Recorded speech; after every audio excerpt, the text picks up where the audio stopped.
Hi there, I am Julie Hirschberg, and I am a neurologic physical therapy with Re+active physical therapy. We have a couple places in the Los Angeles area, and we've been doing these weekly videos to really get the word out about neurologic physical therapy, what we do, both to people who have neurologic disorders and also other professionals that are just looking to learn and grow more. So if you're new and don't know about Re+active, you can find us at reactivept.com. But today we are talking about something very personal to me, which I was so excited to talk about, but all about when a neuro PT, that is myself, gets dizzy. So much to learn for myself, because this is something I treat a lot, but I have never had myself. So I want to tell you a little bit about my story, but we're going to talk about dizziness, and in particular, how PTs have a huge role to diagnose, manage, and as my wonderful friend Mike Studer commented, actually resolve dizziness for people. And I think this is so important. I was just talking to another client of mine today who has a friend who has had dizziness, and they don't know why, and they are really restricted in their activities, and this can become a really lifelong chronic problem. That tends to be what we see much more. That's what I see much more myself, is more chronic conditions with dizziness, and that just isn't necessary. That's not how it has to be. And today I'm coming from you. I am the patient. I am the person with dizziness. So let me tell you a little bit about what happened. And I don't know if you will ever meet anybody else who was so excited to have vertigo as myself. But this all happened last week. On one morning, I turned in bed, and this is very, very typical of something like this. I turned in bed and my whole room was spinning as I turned my head. This is very typical onset of benign positional vertigo, Bppv. And I was quite excited. I was like, oh my gosh, the room is spinning. This is so exciting. I asked my husband, who was there as well, I said, hey, I'm gonna quickly move my head back. I kind of leaned over the pillow, and I want you to look at my eyes and tell me what they're doing. And so this is actually what we do as physical therapists when we listen to somebody's story and it sounds like a benign positional vertigo. We take them through a series of maneuvers. And so I did that, and my husband said, oh, your eyes are jumping. And I was like, woohoo, okay. So I went through a series of positions to try to treat it myself. It's a little bit difficult to do. But I thought, okay, well, let me just try this. And I felt a little bit better, but I was like, you know, I really want an expert to treat this and not myself. So I went into physical therapy, and we're very lucky to have several people who are vestibular therapists in our practice. And I had them test and treat my Bppv. So they did, and if you haven't heard of Bppv, like just really quickly, it's benign. It can be very common, come out of nowhere, and essentially, I don't know if you've heard of like those little rocks. They're called otoconia. They basically help your inner ear interpret your head movement, and they can come loose. They can just, again, you don't have to hit your head. They can just come loose, and it throws things off when you change your position and change your head position. It's very easily treated by a physical therapist. So lucky for me, I came in, I went through the testing of all of my canals and found one that was positive and treated. And after that, I felt a little off. And this is very common for people after having the testing. I also had a terrible cold at the time, so I ended up heading home, resting for the rest of the day. And I was like, okay, cool, I have Bppv, it was treated, but I felt really off and I felt really terrible with this cold. So this is where the fun kind of started for me even more.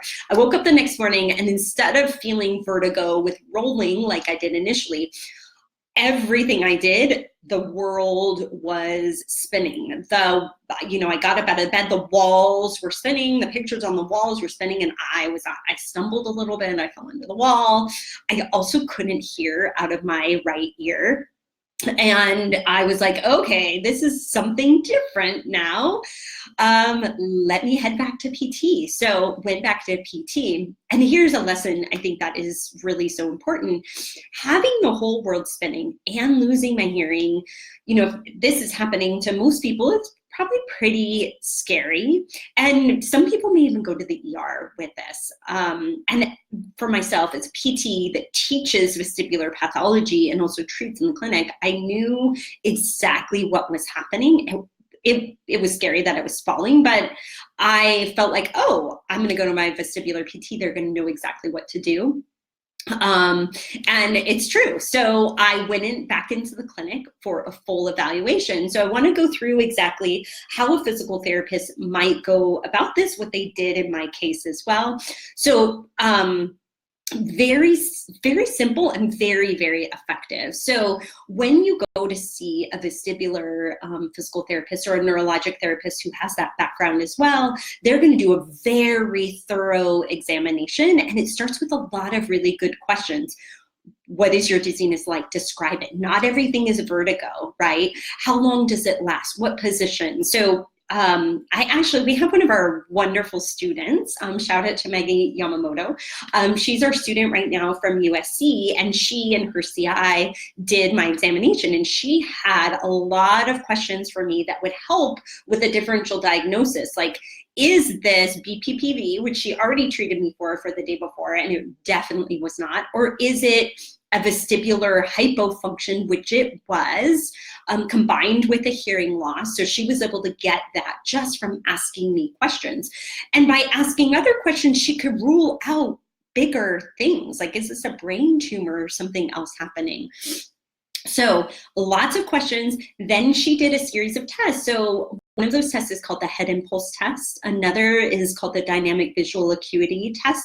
Both of those were positive for me for one side, my right side, having less function than the left side. So you can see this asymmetry. I also had a loss of hearing on my right side.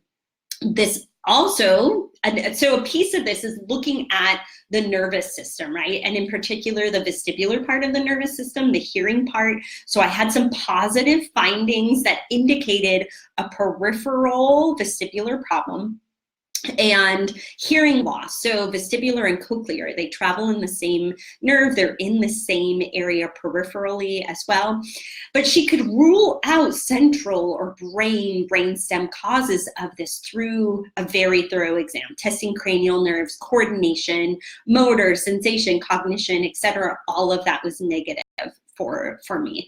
Another very important part of the exam was balance. So looking at, can I balance with my eyes open, with eyes closed on a different surface? And as soon as I was on an uneven surface with my eyes closed, I couldn't stand for more than a couple seconds. I fell over, which was happening to me at home as well, and why I was falling into the wall while I was walking. So this is all part of that examination. So through that exam, she said, yes, this is, positive for some sort of vestibular hypofunction. Is it, an infection of the nerve? Is it the labyrinth itself? Not sure. I am having hearing loss.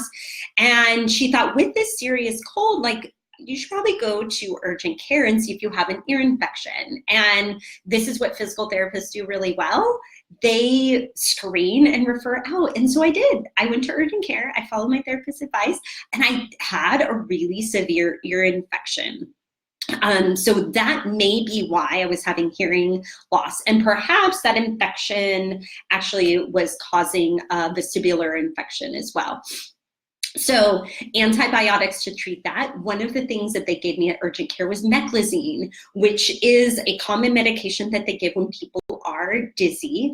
And it's one thing that I knew from my background and training is that it can actually delay or slow the recovery from a vestibular dysfunction. So there was a large randomized controlled trial that showed that people taking Meclizine did not show an improvement in symptoms or balance, and people performing vestibular exercises did.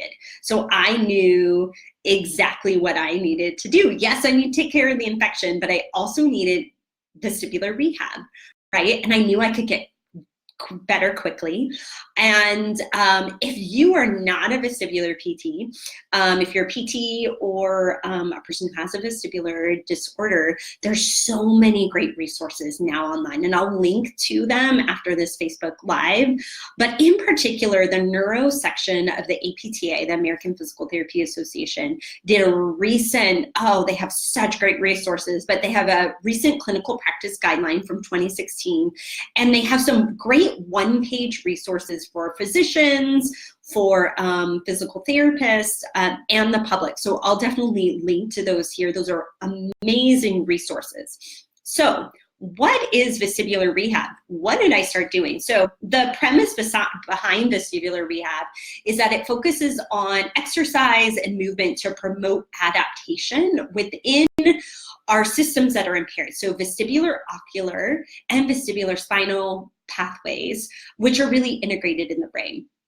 And for me, it started with very simple balance exercises and eye exercises. So one of those key exercises is called ×1 viewing. So essentially what happens in a vestibular hypofunction is that your eyes have a hard time staying exact one-to-one relationship with your head turn. And so you practice that. And so I had my Post-it note and holding it out in front of me, kind of like this, and doing my head turns. And initially I couldn't even do them without total blurriness. But I knew that with practice, it would get better and better. And it has. So I went from not being able to do them in sitting, except for at a very, very slow rate, to now I can do them in standing with some movement, with a moving background as well.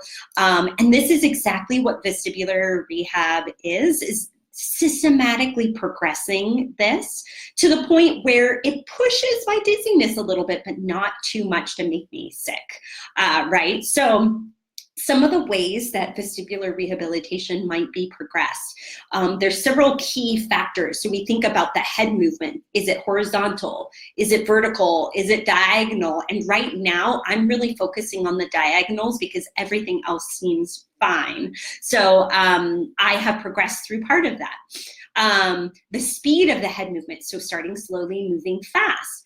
The distance of the target, so I might start very close and move greater distance away. The background while my head is moving. So I initially started doing exercises with my Post-it note on a blank wall, and I couldn't even do that. And this was just last week. So already progressing within a week that I can do those with a very busy background. So for example, I can do them in my kitchen when my kids are there moving around. We would progress this all the way up to a very misleading background, like a rotating environment, like a twisting umbrella, looking at changes in colors and still being able to maintain my gaze. I'm not there yet, but I will get there. Other things that we can progress are the head position on the trunk. So keeping it right here, keeping it maybe tilted with a little bit of roll. So this is so that we can train in multiple contexts, because I need to get back to full movement, performing my job, driving, kids, mountain bike riding, surfing, like all of that is different contexts and different head positions. Also training upright, lying down, on my stomach, in standing. This is another thing we can progress. And then this has been a really important one for me, is doing the activities while also processing some mental activity. So walking outdoors, looking at my phone and moving my head, for example, which, you know, if you're a busy professional or mom like me, you're like sometimes walking and looking at your phone, talking to people, things like that. So that's kind of the ultimate progression that I'll be going through. And here's the good news with vestibular rehab. It works and literally will resolve the dizziness for a vestibular hypofunction. We're talking unilateral one side hypofunction is what happened to me with this infection. We know from some of the great research that's been published, we know exactly how much to recommend as well. So minimum, what we're looking at is 3 times a day of these exercises for 12 minutes total when we're looking at the unilateral. If something is bilateral or more chronic, it's going to take a little more practice and at least 20 minutes a day of this vestibular rehab type exercises.